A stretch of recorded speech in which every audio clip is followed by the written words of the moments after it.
ஐயோ, பொய்யா பேசுறாங்கப்பா. அமெரிக்க அதிபராக டொனால்ட் ட்ரம்ப் பதவியேற்ற நிகழ்வு ஜனவரி 20 நடைபெற்றது. இந்த நிகழ்ச்சியில பங்கு பெற இந்தியாவின் வெளியுறவுத்துறை அமைச்சரான ஜெய்சங்கருக்கு அழைப்பு விடுக்கப்பட்டு அவரும் அதுல பங்கேற்றிருந்தாரு. இந்த நிலையில மத்திய அமைச்சர் ஜெய்சங்கருக்கு அந்த நிகழ்ச்சியில அவமதிப்பு நிகழ்ந்ததாக ஒரு காணொலி காட்சி சமூக வலைதளத்துல பரவி வந்துச்சு. வெளியுறவுத்துறை அமைச்சர் ஜெய்சங்கரை பின்வரிசைக்கு செல்ல சொன்னதாகவும் அவர் அதற்கு மதிப்பளிக்காம தவிர்த்ததாகவும் சொல்லப்பட்டு அந்த வீடியோ பரப்பப்பட்டு வந்தது. அதுல பதவியேற்பு நிகழ்ச்சியின் போது ஒரு பாடல் இசைக்கப்படுது. அப்போ அங்கிருந்த எல்லோரும் எழுந்து நின்றிருப்பது போல அந்த காணொலியில இருக்கு. அந்த சமயம் ஒரு பெண் அங்க வந்து மத்திய அமைச்சர் ஜெய்சங்கரை பார்த்து பின் வரிசைக்கு போக சொல்வது போல ஒரு சைகை செய்யறாங்க. அத மத்திய அமைச்சர் ஜெய்சங்கர் பார்த்துட்டு அப்படியே திரும்பிக்கிற மாதிரி அந்த காணொலியில இருக்கு. இந்த வீடியோவை பகிர்ந்து உலகின் மிகப்பெரிய ஜனநாயகத்துக்கு அவர் கொடுக்கிற மரியாதை இதுதானா அப்படின்னு விமர்சனங்கள் செய்துட்டு வராங்க நெட்டிசன்கள். ஆனா இந்த செய்தியின் உண்மைத்தன்மை குறித்து ஆய்வு செய்து பார்க்கும்போது இது தவறான புரிதலோடு பகிரப்பட்டது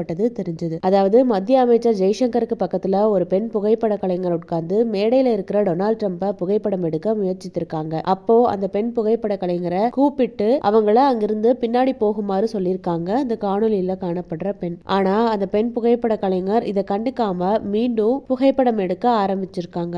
இந்த காணொலி பின்னாடியில இருந்து எடுக்கப்பட்டதுனால அந்த பெண் அப்படி சொன்னது மத்திய அமைச்சர் ஜெய்சங்கரை பார்த்து சொன்னது போல தெரிஞ்சிருக்கு.